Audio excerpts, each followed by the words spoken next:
Hey up everybody, welcome to the Audi Cycling YouTube channel and welcome to my first preview of the year. It is the Etoile de Besseges. This is a race that starts on the 2nd of February and last year was won by Tim Vellens with a very nice solo attack on one of the earlier stages. But this year is a much harder race, especially when you look at the likes of stage 4, which has a very steep uphill finish. But we'll get onto that and we'll go through every stage, who I think is going to win every stage, and then I'm going to give my podium prediction for the overall GC. So starting off with stage number 1, it is from Gard to Gard, and this is pretty much exactly the same stage as we saw last year where Christophe Laporte won ahead of Nasser Bouhanni and the likes of Kvyat and Mads Pedersen, Jordi Meeus, etc. So you see the likes of sprinters and puncheurs contesting in this kind of finish because it's only 600 metres long, averages 6.5%, so therefore you get quite a conflicting kind of array of riders going for the victory. But I think that it suits more the sprinters who can just use sheer power just to get up the climb. And for that reason, when you look at the start list, I think that you're looking at the likes of Pascal Ackermann for UAE Team Emirates, Hugo Hofstede for Team RKO Samsic. I'm still getting used to some people being on different teams. Mads Pedersen, of course, was I think top 5 last time. I think he finished 4th place. We've got Brian Cockard as well. All those kind of riders are going to be incredibly good at getting up this finish. It's quite a narrow approach and a narrow climb, so actually launching quite early on the climb is quite a good idea because lots of people can get stuck behind other riders.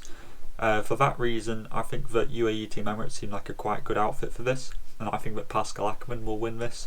If you remember a couple of years ago, he did quite well on an uphill finish in the Giro d'Italia where Carapaz won the stage ahead of Ewan, and so I'm kind of reminiscing on that. I think that Ackermann could definitely do this, but there's lots of other punchers and sprinters that could try and take this from him.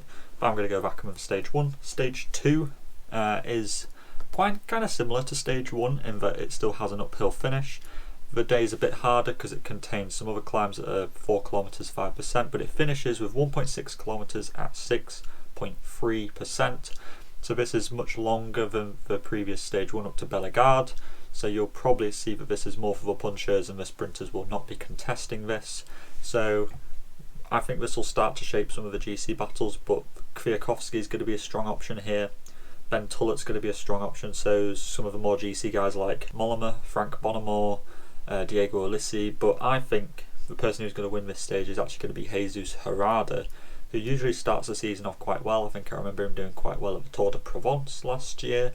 I think he finished in top 10 on GC there, so he seems to be a rider who kicks off the season quite fast, and I think that Cofidis will be keen to get some good UCI points early in the season. So I think that Jesus Herrada is going to be a surprising victor for stage 2 and perhaps somebody who not a lot of people will pick.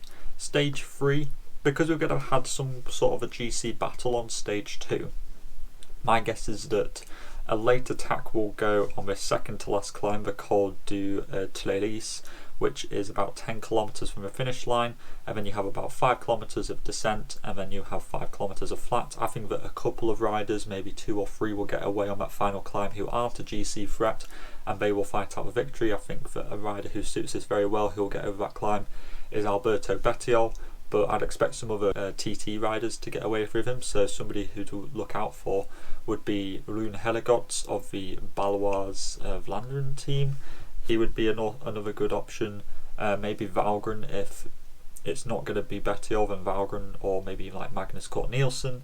Also Tobias Beyer for Alpecin Phoenix. He did well at the Vuelta a Burgos last year, and he's also got a decent TT on him as well, and a fairly fast finish where he could win from a small group of say 5-ish riders who will get away. Of course, another alternative would be that it would be a reduced punch sprint, and I think that Ackermann, Cockard or Hofstede would be the likely candidates to get over that climb and then secure a bunch sprint victory if that was the case. So I think that Bettiol's going to win this, but it could also come down to a sprint. Stage 4 finishes up Le Mont Bouquet, which is an incredibly difficult climb. I think it happened 2 years ago in 2019, and I think it was Ben O'Connor who won that edition up this climb, but it is 4.6 kilometres at 9.1%, so it is not it's not a joke of a climb. This is quite difficult, and it will make this race a very GC intensive race, and means that the punchers might struggle a bit more this time. I think that Ineos have without a doubt the strongest team in this race, especially when you look at the start list. They've got so many riders who could win this: Kwiatkowski, Carapaz, Danny Martinez and Ben Tullet, all riders who in their own rights could win this race. I think Carapaz might not go for GC as much, because I think he's definitely got bigger ambitions later on in the season, and we usually see, even last year, he wasn't doing very well. Even in like Volta Catalunya in March, he's definitely somebody who peaks later on in the season. Whereas Kwiatkowski, he's planning on peaking for Strade Bianche, which is going to be starting about a month after this race finishes. Danny Martinez has won the Tour of Colombia early on in the season, and Ben Tullet, I'm not sure if he's done any cyclocrossing, but I reckon he'd be another rider who'd be eager to get started and impress his new team. But actually, I don't think that Ineos is going to win this stage. I think that Bauke Mollema is going to win this stage, because I think it was at the Tour de Alpes Maritime du Var, he finished third on GC last year and he won a stage.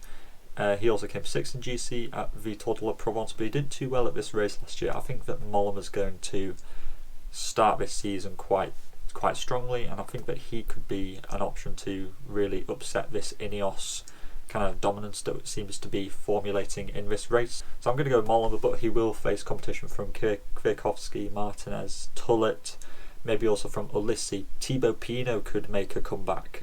Jesus Herrada could be another good option as well.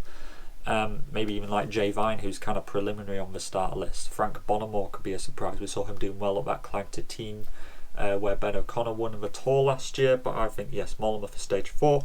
Stage 5 is the kind of classic TT for the Etoile de Besseges that I've got quite used to and I quite like, kind of like how Torreno ends with a TT. It's a hard climb. It's 1.5 kilometers at 8%. Filippo Ganna won it last year. I think Bettiol won it the year before. So although there is a hard climb at the end, it's definitely still one for perhaps the pure TT guys. So I think that Ganna will more than likely just clean up this TT, but I think that Bettiol could be another good option for that. Rune Herregodts as well, a rider who I mentioned earlier, could be another option for that.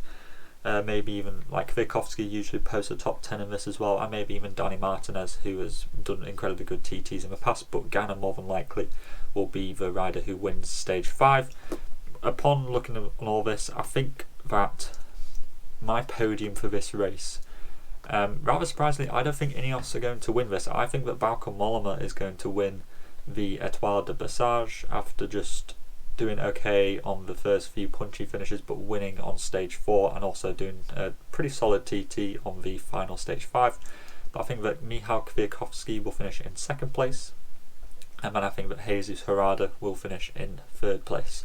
Some other noticeable mentions to point out is that there are some good youngsters in this race. So you got Tobias Halland Johannesson, of course, the winner of the Tour de l'Avenir last year in 2021.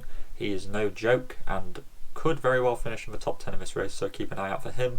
Also, Alessandro Vere, who rides for Team Arkea Samsic, is probably the best climber that they have, and he's a very, very good climber, and I'd expect maybe some good things from him in this race as well. And you've also got Luca Colnaghi for Bardiani CSF. He is kind of like a puncher, but more of a sprinter, so expect him perhaps on stage 1 and maybe also on stage 3. And also watch out for Rune Herregodts, because I think I'm quite high on this guy, and I think that he could do a good TT and maybe be quite animating in that stage 3 finale. So that is my Etoile de Besseges preview. I am planning on doing some more of these, so come back for the Volta Comunitat a Valencia.